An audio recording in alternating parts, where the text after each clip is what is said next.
Good morning, Mox, and welcome to the Weekly Report. I'm Jacob McDougald. And I'm Billy Adams, and this is your Campus Weekly News Show. From recycling in Lakeland to Frank Lloyd Wright Day and the Country Music Awards, there's a lot to discuss, so let's get into it. This is your Weekly Report. This Friday night at 7:30 p.m., the Florida Southern Theater Department will kick off their final production of the year entitled Moon Over Buffalo. Set in the summer of 1953, this farce follows George and Charlotte Hay, a couple of former Broadway stars, as they attempt to guide their rundown touring company all the way to Buffalo, New York. There, they plan to perform Cyrano de Bergerac and Private Lives. However, when a famous producer plans to see their show, everything begins to fall apart. In addition, this performance is the last that their current seniors will perform before graduating. Tickets are available free for all FSC faculty, staff, and students over at the box office, website, or via phone number at 863-680-4296. Last week, Florida Southern's campus hosted their third annual Frank Lloyd Wright Day. Now we bring you to our Woman on the Street, Brianna Oki, bringing you coverage from this day. Over to you, Bri. Hi, I'm Bri Oki here on Mr. George's Green, and I'm here to recap Frank Lloyd Wright Day that happened this past Wednesday. The events for this special day started off with sunrise yoga at 7 a.m. and ended with a live performance at 6 p.m. with Soko Productions and the 502s. Businesses such as Bodney Cats, Rita's Italian Ice, and various other mental health resources came to support students on this campus-wide mental health day. Our Instagram partner show, The Daily, also had the opportunity to interview the SGA president, Carter Webb, to talk more about Frank Lloyd Wright Day. I'm here with Carter Webb, our SGA president here at Florida Southern, to answer a few questions about Frank Lloyd Wright Day. Carter, thank you so much for chatting with me today. Of course. First of all, what is the purpose of Frank Lloyd Wright Day, and what was the object of organizing this event? Yeah, so mental health is the main priority of this event. Having all of these campus partners coming together and having no classes on this day really creates a positive mental health environment. Yes, that's super important. And what are some of the things that went on that the campus organized that students were able to participate in? So many things. Free shirts at the Wellness Center. There was a zip line, food trucks, Stuff-A-Plush. I mean, there's just so much. The mock Olympics, so much.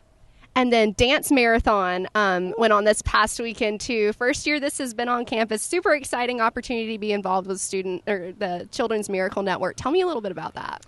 Oh my gosh, this has been the most fun project for SGA for this entire year.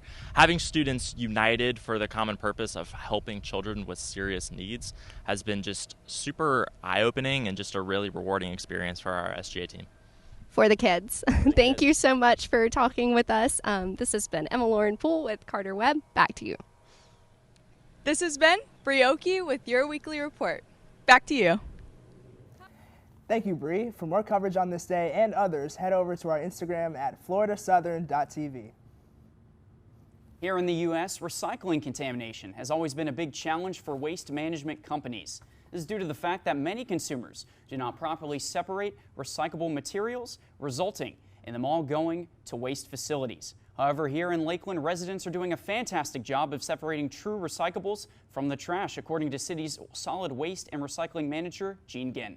The contamination rate is important because the less contaminated recycled materials, the less it costs the city to process it here in Lakeland.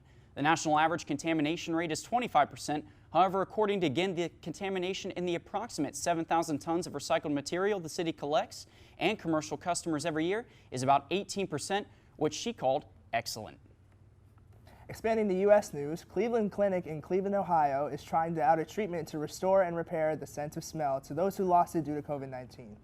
This procedure is called a stellate ganglion block, a temporary numbing to a specific bundle of nerves normally used to treat post-traumatic stress disorder. With limited testing, professionals debate if it works, but already there have been cases of patients waking up to a new world of smells. This past Friday, March 31st, the Medicaid protection plan ended, leaving many without coverage. This protection plan comes from the pandemic and allowed many users under Medicaid to automatically be renewed for the program even if they were no longer qualified. The eligibility for Medicaid is different from state to state, however, and over the next year, all who have income above their state's requirement will be told to either renew their coverage or be told they no longer qualify. It is unknown exactly how many out of the 95 million current users will be removed from the program, but estimates show around 15 million people will no longer be enrolled in Medicaid, with the protection plan ending. Last Thursday, the popular streaming service Netflix announced the company will be scaling back their movie output. leading to several job cuts and a restructuring of the company as a whole. Among the job cuts are Lisa Nishimura, establisher of Netflix stand-up comedies and original documentaries, and Ian Brick, who helped make the Kissing Booth movie franchise. Netflix has produced more original movies than any other Hollywood company in recent history, producing over 50 projects per year. So this is a drastic shift. Moving forward, although Netflix has not yet released any official statements, it is possible they will focus more on their developing of their gaming experience. Well, a big event occurred this past Sunday. It was the Country Music Awards. On April 2nd at 8 p.m., the awards show being held in Austin, Texas, featured many homages to both country and rock music stars alike, including tributes to Lynyrd Skynyrd and their late guitarist Gary Rosington, as well as a tribute to Stevie Ray Vaughan from Gary Clark Jr., who performed the rousing rendition of The House Is Rockin'. Additionally, Alanis Morissette teamed up with multiple artists to perform her classic You Oughta Know, and Wyona and Ashley McBride performed a cover of Foreigner's I Wanna Know What Love Is. Overall, the 2023 Country Music Awards were filled with performances and tributes alike and thrilling to all country music fans across the nation. Now on to sports. The LSU women's basketball team are national champs for the first time in school history. They triumphed over the Iowa Hawkeyes in the national championship game, winning 102-85, despite the best efforts from Iowa, who had multiple threatening runs in the second half.